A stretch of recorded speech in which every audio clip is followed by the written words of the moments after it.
Okay, so today I'm joined by someone I had the pleasure of meeting many years ago. I'm always inspired by his energy, passion and entrepreneurial thinking. Damian Kirk, a director for over 7 years at E.on and much longer with the business as well. Hi Damian, how are you doing today? I'm fabulous, thank you very much, and I look forward to giving you my energy today. Well, I'm looking forward to it. So thanks very much for joining us. First question then. So what's your favourite outside of work interest at the moment? Oh, I love my Peloton. I Okay. love my Peloton. I do that all the time. I love the community, and I love riding bikes anyway, but my Peloton's fabulous. Excellent. Is it the community you think that sort of takes it to that next level? Like, when you cycle normally, do you go out in a team environment or is it very much an individual thing? Well, pre-COVID, I cycled since I was 18, and I was always with people. And then obviously COVID hit, and it got a bit difficult. And I got myself a Peloton and joined a UK kind of unofficial community, and they've become virtual friends. And I like the community thing. You know me well enough now after so many years that I like the social side. I like interacting with people rather than on my own. I'm not motivated like that. So Yeah. love all that side of it. So And yeah. especially over the last couple of years, community's been so important, hasn't it? And having that connection. So fabulous. And it keeps you fit as well. So your elevator pitch then, how would you describe yourself in a sentence or two, Damian? Interesting. I think for me, I think it's changed over the years quite a lot. And I'd like to say, first of all, I'm soon to be an author. So I am writing a book on this whole subject of my views on ways of working and leadership and accountability models and hierarchical. And so soon to be author. I'd like to say I'm a positive disruptor, and stupid is as stupid does.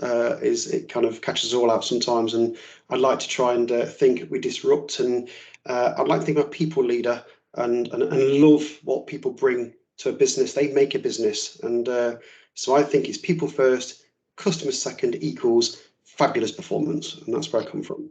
Fabulous.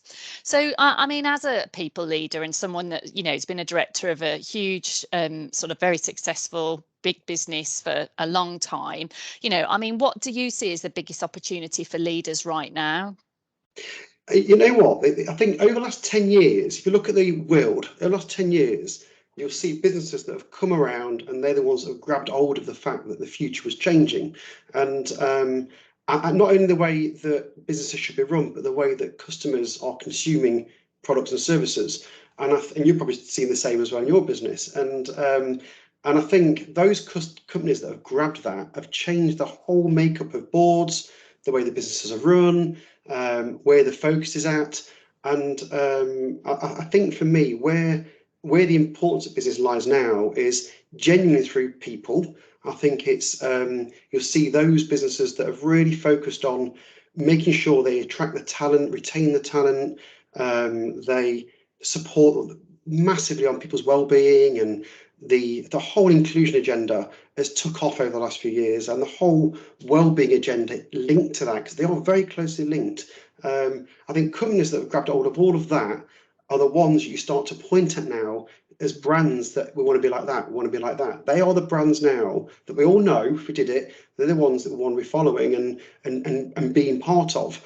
And I think the ones that haven't realised that are still in traditional ways of organisational mindsets, and the way they set up people's mindsets for that organisation, and the ones that focus on model over mindset, I think are the ones that are going to get left behind. And so I think it's all about people's mindset, organisational mindsets, and transforming the way we think about people and customers massively. Yeah, absolutely. I think, so often we hear people say the words, but actually the actions don't really follow through, do they? And there has been a step change. And I think this year will be a very interesting one for a lot of companies and organisations and leadership in general. So thank you very much for that, Damian.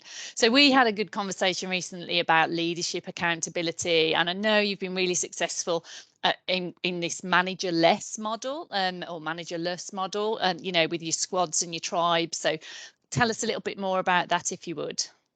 Yeah, so first of all, I call it an accountability model, so rather than a hierarchical model. So it's like the versus each other, and I think part of that is I don't think we need mums and dads at work, right? I don't think, and none of us are.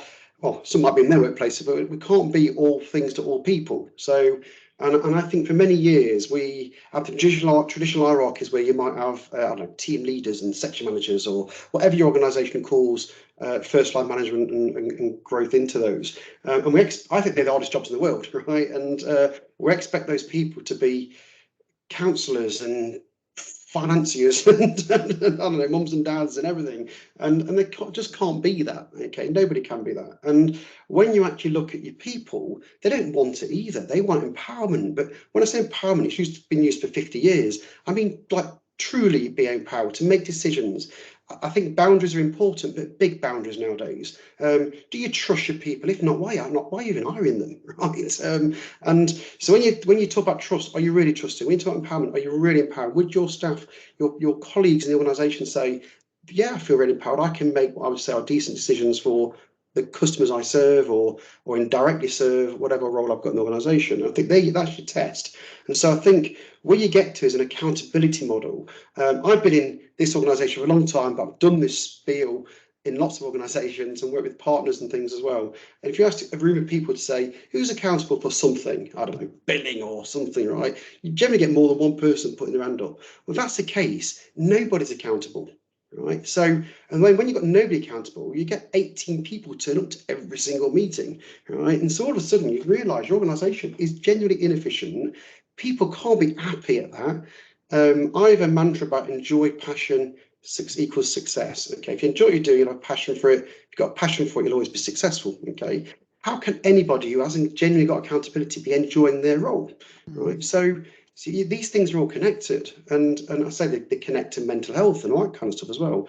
So for me, we don't need managers at work. We need leaders and leadership. Okay, and people ask what's my objectives. Mine is to create the boundaries to operate in, but big ones.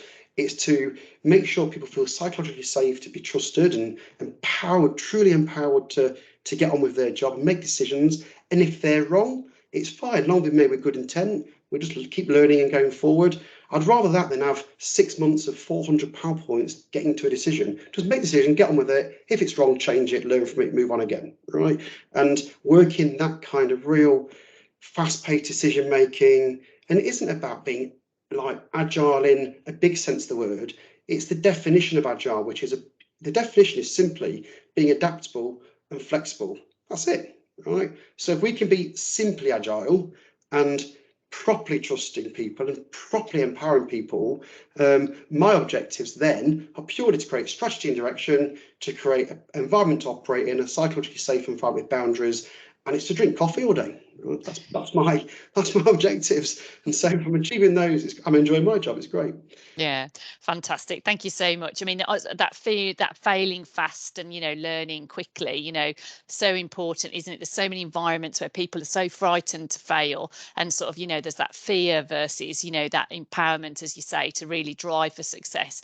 Really interesting model. And, we're hearing more and more and more about it. And great. It's great to hear from you. And I know you've adapted it and utilised it to great success in your own career. So thank you very much. And we'll obviously read more about it in your soon to be published book. Yeah. So I mean, what one piece of, you've obviously developed your career quite successfully over the years. You're at COO status level now. So I mean, what one piece of advice would you give to someone looking to develop their career to that operating level, Damian? Be yourself. Okay, I'm 48 now, and at 40, it wasn't until I turned 40 that I realised that being myself is the most important thing. Being authentic. Everyone uses the word authentic leader. No, just be authentic to who you are out of work first, and then in work, right? So come to work as yourself. I spend most of my time coaching people that bit first, okay? Because if you can't be yourself in work, again, you can't be enjoying it. And if you're not enjoying it, as a leader of that business, I want to then help you out with that. So the one piece of advice is always be yourself first, right? And if you can't be, change it or get out, right? Change something. And that's it, right? Simple as that. Be yourself. You have, in my view, you have whatever your religion is, but you have one time on this person on this planet right now, right? And it's a short time in the scheme of the world, right? Why not maximize it and enjoy it and bring as many people into that to enjoy it with you? And you've got to be yourself to do that. Yeah, great advice again. Thank you. So looking back at your career, what would you say was your biggest break? And do you have one person to thank for that? No, I always come back to the first person I see genuinely who showed me leadership.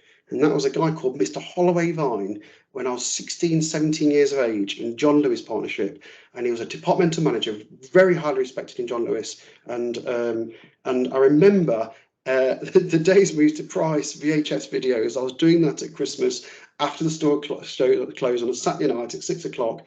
And it was very hierarchical them days, and all of the managers and people were all stood around waiting for me to get everything done. I was on my own doing restocking shelves after a Saturday Christmas period time, and I was just going to take me flipping hours. And I remember him taking his jacket off, hanging it on the side. He rolled his lovely white shirt sleeves up, and he got hold of a pricing thing, because he used to price the actual individual items then. Definitely show me age now. And he started doing it, and the shock wave went out across that floor. Right, he broke all hierarchies. It broke the whole thing about this traditional thing in John Lewis, and at the time, not nowadays, at the time, and everyone else started helping, right? And to me, that was a proper person, leader, who was comfortable with themselves, knew what leadership was about. He had no ego in the respect of I'm better than anybody else. He was willing to get involved and get on with it, and support anybody. There's no hierarchy, nothing. So no ego, no hierarchy. He knew what his role was, and he helped out. And that is the thing that changed my view of whatever leadership was. I don't think I recognised it fully at the time. I've only recognised it time and again over the years, but he was fundamental in defining what even the book I write about now is. Absolutely. Fantastic. Brilliant. Great story. Thank you for sharing. So what inspires you, and why? Oh, people inspire me from all parts of the world. I love, you know, I mean, we've got in contact and spoken things that a lot of, I've known you since, I don't know, about 10 years now, like 9 years. And met first in a Costa coffee place, and I've never forgot you, sort of thing. And I love learning, and so you can learn from everybody. And we just started this call, if you know what I'm saying, about someone who's knows more than me or whatever, if you know what I'm saying. Yeah. Nobody knows more than anybody else. They just know something different, right? And isn't it wonderful then if you can learn a bit of their different? We all stand on our own mountains, and if you can keep sharing little bits of the crossovers of them, that's fabulous. And so people inspire me from all different backgrounds and ages, and if you can keep meeting people, and the same people as I inspire, you can learn more and more and more all the time. That's where I get all my energy from. I get it all from meeting people. I love it. Great. And see people develop their lives. If you can have an inch of someone's impact, a positive impact on someone's life, isn't that an amazing thing to retire and look back at your kind of that little inch? Yeah, it is. And it's something that resonates with myself, even because people ask me, you know, what do you get from having a team? And you can do it on your own. And, you know, but as you say, if you can inspire people and see people develop, and as you say, you learn so much from everybody's got an answer, you know, and everyone's got an idea. And sometimes those ideas and answers have come from, or the best ones come from anywhere, you know, they don't have to come from a certain place, do they? We've all got knowledge. And as you say, you know, if you can tap into that knowledge, you become very, very clever and full of wisdom and sort of really knowledgeable, and sort of, you know, you have that strength in the community around you. So I love that. Thank you, Damian. And I mean, just finally, we've touched on it, you know, we've known each other for a long time. I mean, what are your sort of thoughts about, you know, myself and the brand Douglas Jackson, if you don't mind? So whenever I talk about you and your business and Douglas Jackson, as you know as well, I've been changing this business I'm currently in right now, and we're opening another business and closing this one down. So I've been looking for your support and your business support as well in helping my colleagues. And for me, I just think I like integrity. I like honesty. I like building relationship and maintaining that. It's not just like one way. It's a two-way thing. And I like things where you're willing to put yourself out there, and people they're willing to listen and learn. So all these things we're talking about, and have a bit of energy and a bit of passion about what you're doing, all these like lovely key buzzwords and beyond. That's why we've kept our relationship in and out for years. That's why I only speak to a few number of people like yourself, your businesses, and I love your business. I think it's full of authenticity, it's full of honesty, and I've said that to you. You know, I've said that to you previous calls that are not recorded. So this is the honesty from me. And so for me, I always recommend you guys, just because I know you'll talk to people regardless of the outcome start the output that may or may not want, basically, or you may not be able to give. And you'll also sit there and say, that's not me as well. And I love all that. Okay, I love all that kind of honesty and that openness and just that discussion. So I think you've built a fantastic business, and I think you've got yourself is genuinely always there. If I give you a shout, you'll always respond, and that to me is a relationship. That's the way it should work, and it does. So thank you for that. Really good. Oh, thank you. Well, no, it works both ways, doesn't it? And that's the point we were making about community and where the knowledge is, and being inspired by everybody around you, regardless, really. So I really appreciate that, and thank you very much for today as well. So it's been great to learn so much about you. Obviously, we'll look forward to the book, and I'll certainly be sharing with my network when that's ready. And we'll look forward to hearing a lot more from you, Damian. Thank you very much. Love to speak to you. Take care. Cheers.